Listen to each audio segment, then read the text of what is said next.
The future is officially here. Well, not officially, more figuratively than anything else, but hey, future. Other than just throwing around abstract measurements of time, you may be thinking, what the hell is he talking about? Well, I'm talking VR, more specifically the Morpheus from Sony and the Hololens from old moneybags Microsoft. While at E3, I was lucky enough to get some eyes-on time with both devices, and needless to say, the 90s kid in me was constantly seconds away from having an excitement-induced aneurysm. The adult me tried to play it cool, emphasis on the tried, as a metric shit ton of leather jackets couldn't make that happen, and I quickly joined the aneurysm party as well. While some may want to piss on the parade of VR as a gimmick, I've been hanging out for this shit since I was bombarded with extreme 90s commercials with rad-looking headgear and movies like The Lawnmower Man. And now it's here, so let's start with Sony and the the Morpheus.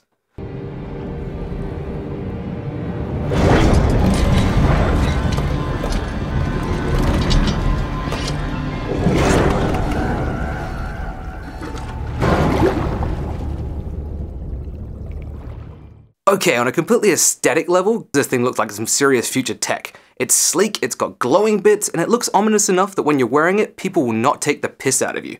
But hey, just like in the case of the Honey Badger, looks can be deceiving. But that's not the case here. This may sound somewhat superficial, but the first thing I noticed was how wicked comfy the Morpheus was to wear. It fit squarely and securely on my head, it didn't weigh down the bridge of my nose, it was like wearing a hat, if a hat could take you to amazing places.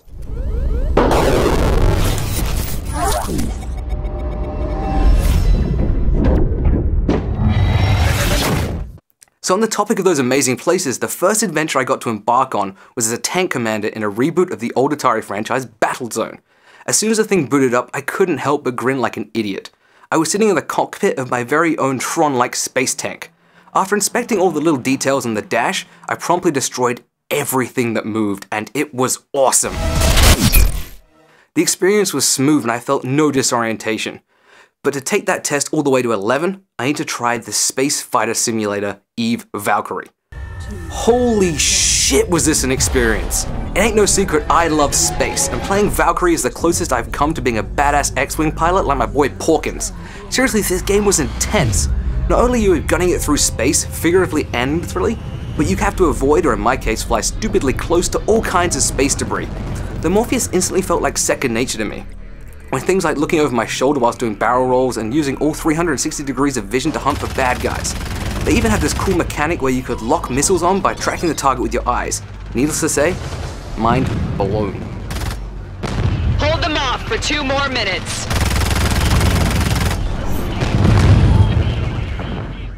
After being a space maverick and not blinking for 10 minutes, it was time for me to change the pace.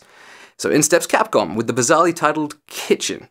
Okay, so what would you expect? A cooking simulator? That Unreal 5 tech demo?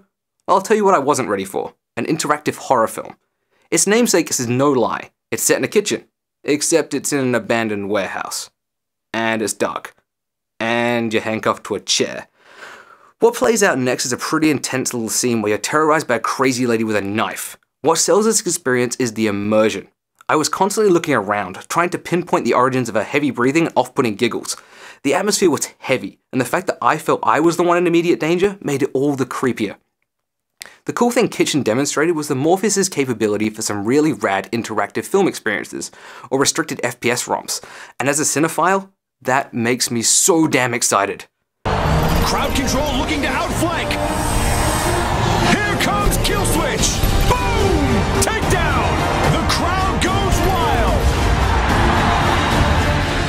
He's through on goal!